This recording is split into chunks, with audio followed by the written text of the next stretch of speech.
បាទជំរាបសួរថ្ងៃនេះនាំបងប្អូនមកលេងវត្តស្ទឹងក្រញូងស្រុកសំឡូតខេត្តបាត់ដំបងវត្តស្ទឹងក្រញូងនេះជប់ចាំផង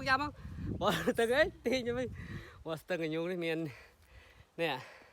កត្រកហោះឬដែលលោកអូព្រៃតាន់លោកហៅថាអាប៉ូឡូនេះថ្ងៃនេះជាកត្រកហោះឡងស្ទឹងក្រញូងតិចទៅនេះតោះតោះឡើងលឿនវ៉ាវអានេះខ្សែនេះយើងតោហើយនេះជួយទាញនេះវ៉ាវចាំដល់ពាក់កណ្ដាលចាំយើងឈប់ជំលឿពេកយ៉ាត់តោនេះក៏ត្រកហោះស្ទឹងក្រញូងវ៉ាវនេះអានេះក៏ត្រកថ្មីនេះវ៉ាវនេះត្រកថ្មីនេះស្ទឹងនេះមកខែផ្សារវិញទឹកឡើងច្រើនណាស់នេះនេះបោនេះជួយទាញចាំដល់ពាក់កណ្ដាលយើងធប់នេះស្ទឹងវ៉ាវពោះដែរណាមិនទៀបទេណាមើលពីលើទៅនេះតែកាបតែមួយទេនេះតែកាបតែមួយទេឧទាហរណ៍បើសិនជាឧទាហរណ៍អីស្រាវនេះឯងជានេះដល់ពាក់កណ្ដាលស្ទឹងនេះមកលុបតិចនៅនេះចិត្តរមណីយដ្ឋានគេដែរមានកញ្ចុះមានអីមានទឹកស្ទឹងហាលេងទឹកស្ទឹងកន្លែងនោះជ្រៅជាមួយទៅហើមកដល់បាតទេហើយនោះទេសភាពតាមដងអូកន្លែងណាមានទឹកកន្លែងនោះមានភាពត្រជាក់អញ្ចឹងធ្វើឲ្យរុក្ខជាតិខៀវតាមដងស្ទឹងក្រញូងមកខែផ្សារវិញទឹកពេញទាញទៅឯងជួយទាញគ្នាអញ្ចឹងតោះមើលអូយតឹងអូនេះទាញខ្សែអាប៉ូឡូនេះត្រកហោះនេះអត់ដូចត្រកហោះស្រុកគេទេ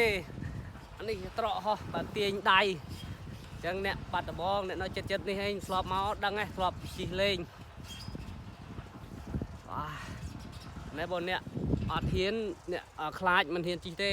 នេះពោះនេះអើយទី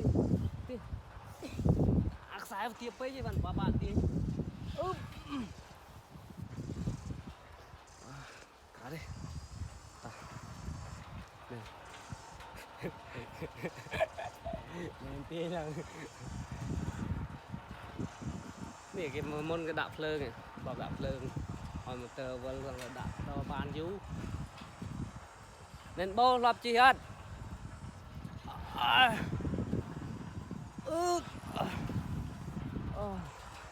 noភាពប៉ូឡូ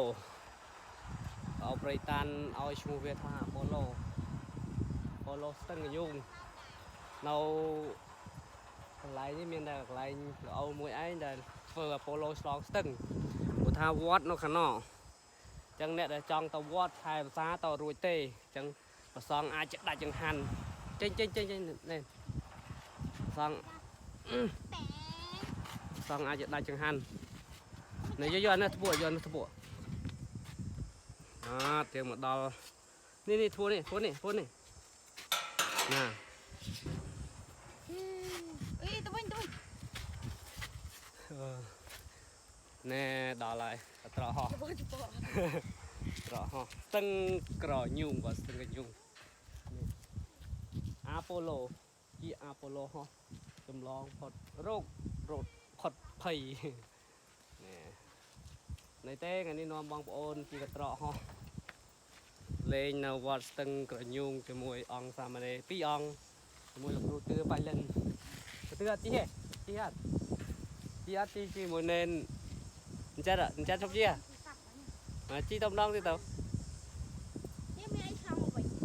ជីទៅឲ្យជីមកវិញមកនេះបងណាចង់ស្រាវចង់រន្ធត់ជាមួយកត្រកហោះអាចមកកំសាន្តបានមករដូវណាក៏បានដែរតែបើចង់ឃើញទឹកច្រើនមករដូវវស្សាដល់ភ្ជុំបិណ្ឌមកឆ្លងស្ទឹងជាមួយអាប៉ូឡូទីនេះបានអញ្ចឹងថ្ងៃនេះក៏គិតថាសូមជម្រាបលាត្រង់ ចំណុចនេះសិនហើយទាំងថាបងដែលចង់មកកំសាន្តកន្លែងស្រាវកន្លែងកន្លែងវត្តដែលឆ្លងស្ទឹងដោយអាប៉ូឡូឬក៏ត្រកហោះបាននៅទីនេះមានតែទីនេះទេតែមានកន្លែងផ្សេងអត់មានទេព្រោះថាខេត្តផ្សារឆ្លងទៅវត្តពិបាកនៅវត្តនៅខាងនោះតែរាប់ទៅហិកតាអញ្ចឹងតតែឆ្លងនេះបានប្រសងអាចបិណ្ឌបាតឬក៏មកធ្វើធរៈខាងក្រៅបានខេត្តផ្សារទឹកខ្លាំងទឹកឡើងពេញនេះអញ្ចឹងអាចឆ្លងបានទេអញ្ចឹងគឺថាវីដេអូនេះប៉ុណ្្នឹងហើយខ្ញុំជម្រាបលាពីវត្តស្ទឹងកញ្ញូង